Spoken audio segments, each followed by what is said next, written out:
So thanks so much, Carol, No, it's for a joining pleasure. us. It's a pleasure. You are a boomer. I am at that. Yes. So Carol, you're a nurse. Yeah. And how long have you been a nurse for? About 40 years now. 40 years, that's a Yeah. long time.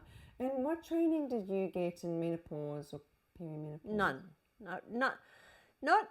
Look, I have been a midwife for many years, and they do discuss menopause as in midwifery, but there's not much training that we get. So what was your experience of menopause or perimenopause? Did you even know, was perimenopause a word? We sort of talked about pre-menopause Okay. as opposed to perimenopause. Yeah. Okay. Yeah. And what was your experience of premenopause and menopause? I didn't even really know that I was going in it. I just remember we were about to leave to go to New Zealand, and I was turning 40, and it was like I missed my period, and I've never ever missed my period unless I was pregnant.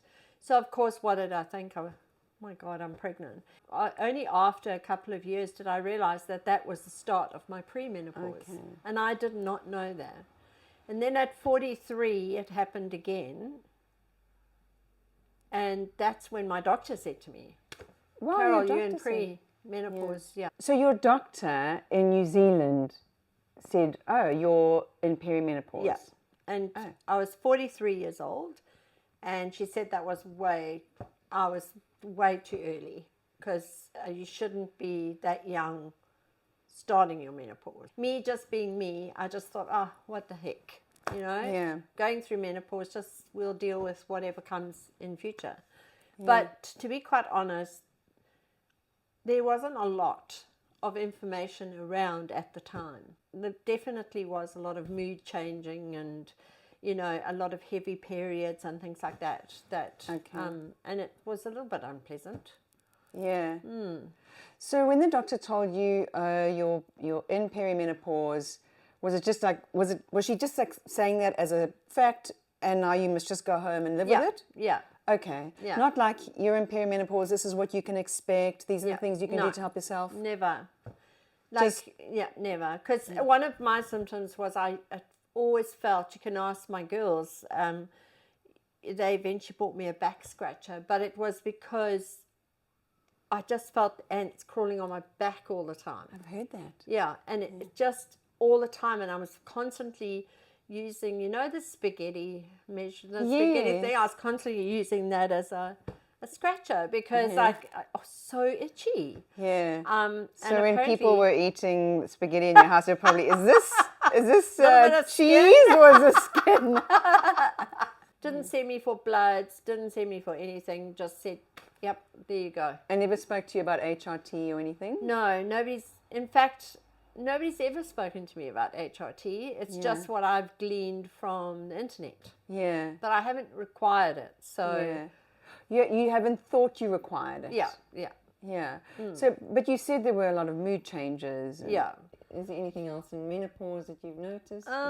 Weight gain, definitely weight gain. And you're more tired, and you definitely don't sleep the whole night from start to finish. You're up and down going to the toilet all the time, and then as you get older and less estrogen, your bladder sort of just, I don't know what happens. Like you start almost dribbling as well, and it's like if you don't use the pessaries, it's like... What do you mean? Like the pessaries, the things that you put up? Yeah, they're tiny little pessaries. They're actually really good. I approve of them. They've What estrogen. are pessaries? Explain. They're little tablets that you insert into your vagina. Okay. And they're very minimal estrogen. Yeah. So even those that have had breast cancer can actually use them. Yeah. Because one of the things of menopause is a dry vagina. Yeah.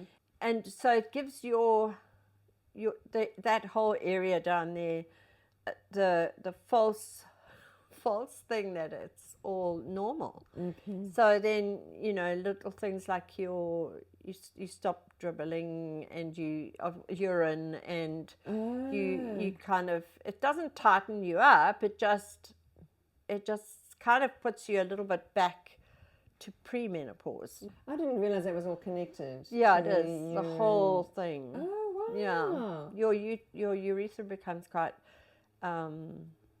flabby, like it doesn't. Yeah, and your bladder doesn't hold. It doesn't hold as much. But I didn't realize that the pessary would make a difference to that. Oh yeah, it does. One of the things that come up a lot in TikToks as well as Yeah. Instagram and YouTube videos is that the boomer woman just got on with it because they basically didn't have a choice. Well, we didn't because, well, we weren't really an informed generation. You guys are informed. We're not. You know, we were. Everything about our generation was just get on with it. You kind of, you know, get the parental book, but you only read it after your kids are grown up, sort of thing. Yeah. You didn't have the same access to information that we've had with the internet as well, and the generations to come have even more access to information. Well, that's it. Yeah. I also think what's interesting is you would have grown up with one type of media, and that media was dominated obviously by men. Yeah. Dominated and written by men. Well, that is exactly it. Yeah. Whereas now we can access media written and led by women. But I remember when I was a young mum, there weren't a lot of female gynecologists or obstetricians. They were all seemed to be dominantly. It was a dominant male. Yeah. And to be quite honest, like if you think about it now, it's still dominant.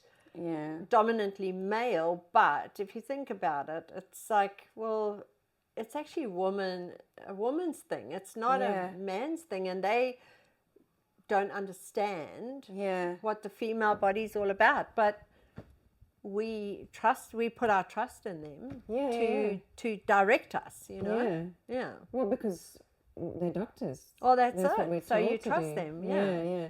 I remember at the start of my perimenopause going to a GP, and it was a male, an older male, and I remember saying, "There's these weird things happening with my period, my cycle," and I explained it to him, and he looked at me quizzically and eventually said, "No, that's normal."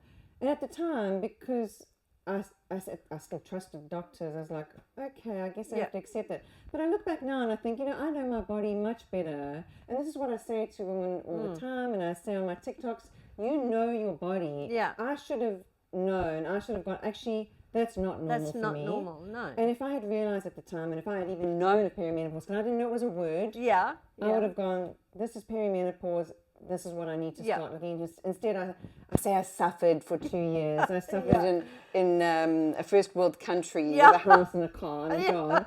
But just the mood swings and all the other things that come with perimenopause. But if I'd known then, I could have done something about it.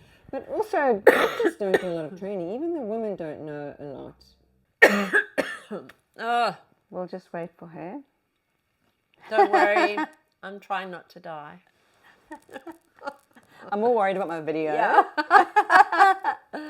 I remember one Christmas getting up from the table and standing outside because I was just sweating. Yeah. But that was my menopause. I would just have sweats every now and then, but I wouldn't get hot flush. Well, I'd get hot flushes because obviously you're sweating, but I'd never get those red face, and I'd just get the sweats. And I remember leaning over, delivering a baby once, and so the husband said to me, I had a hot flush, and the husband said to me, "Oh my God, Carol, are you okay?" And I said, "No, it's fine. I'm just going through menopause." How are we sweating, dripping? And he was like, "Oh, okay." But he thought there was something wrong with the baby because I was sweating. Yeah.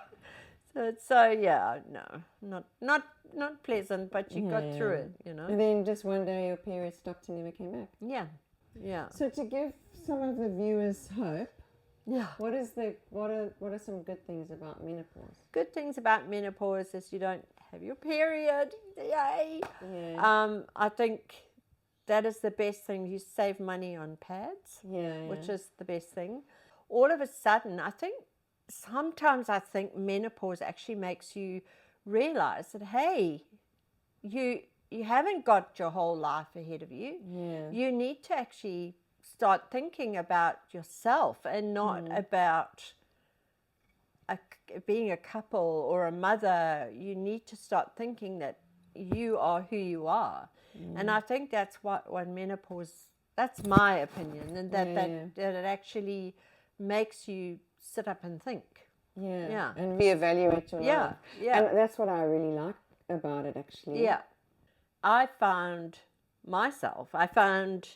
that I was able, I suddenly had all this confidence where I could tell my ex-husband to bugger off, and I didn't like what he liked. And, so it actually did me a huge favor, menopause, to be quite honest, and made me realize that there's no ways I wanted to spend the rest of my life with this man who I had no time for anymore. Yeah. Also, you feel like you can almost conquer the world, because you've got this boost of confidence that you never used to have. And I think it's great. And